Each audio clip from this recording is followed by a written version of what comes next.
Voilà pour ce résumé. Quid des réactions? On voit cela avec Hélène Frade ce matin. Bonjour Hélène. Bonjour Damien. Quelle réaction notamment dans la presse espagnole? La réaction est viva Espagne, évidemment.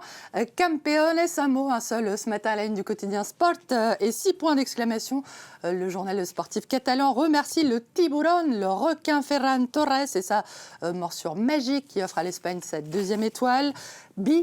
Campeones, 16 ans après son premier titre au mondial, La Roja et le Mundo Deportivo, exulte avec une pensée spéciale pour le sélectionneur Luis de la Fuente qui a su, je cite, fédérer un groupe motivé et solidaire.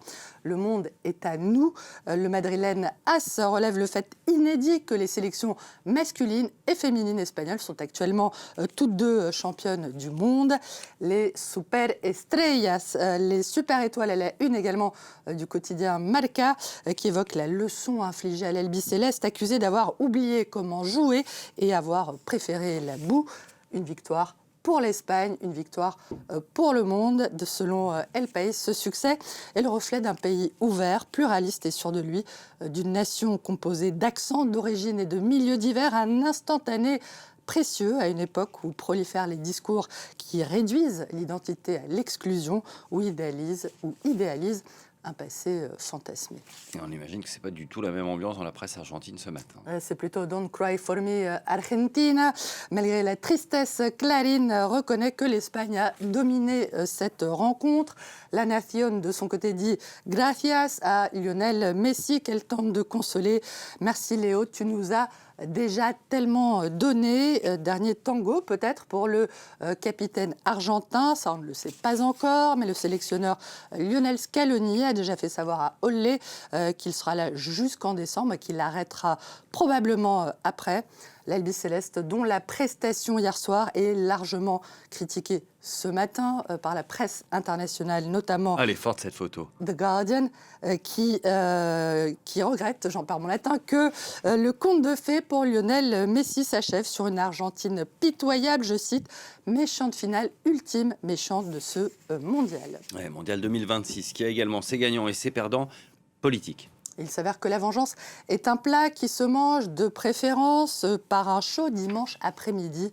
Le site américain Politico rappelle que Donald Trump n'a cessé de critiquer l'Espagne, notamment pour son refus d'autoriser les forces américaines à utiliser ses bases pour leur mission en Iran, la qualifiant l'Espagne de pays, je cite Donald Trump, sans espoir et les Espagnols de mauvaises personnes. La Repubblica, le journal italien de son côté, ironise sur la superstition du président argentin qui a regardé le match depuis son canapé, rituel supposé favoriser la victoire de l'Albiceleste. Loupé. Pour Javier Milei, c'est aussi une défaite symbolique. Il savait qu'une victoire lui aurait apporté un capital politique considérable en alimentant le récit de la renaissance nationale, de la résurgence de l'Argentine, d'une fierté retrouvée. Voilà, fin de partie.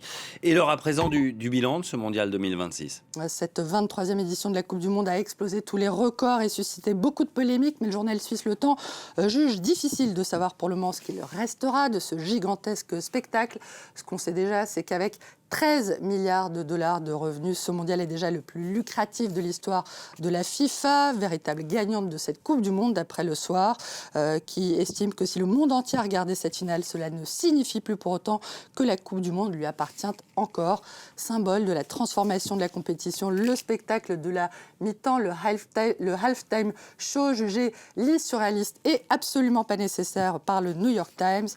Fidèle à lui-même, au football ou pas, ce mondial a en tout cas été une parenthèse pour des millions de personnes à travers la planète, notamment dans ce Moyen-Orient épuisé par la guerre et qu'évoque le Washington Post, Gaza ravagé, où on a aussi regardé ce mondial, dans le milieu des ruines des quartiers détruits par les bombardements israéliens. Ces habitants ont donc suivi eux aussi la compétition, malgré les coupures de courant, tout comme les Palestiniens de Cisjordanie. Où Fadi Al-Nassel, un jeune joueur de 17 ans du club d'Al-Moukhaïr, est mort de ses blessures samedi. C'était donc la veille de la finale. D'après sa famille et des responsables palestiniens, il avait été blessé quelques jours auparavant lors d'une attaque de colons israéliens en Cisjordanie occupée.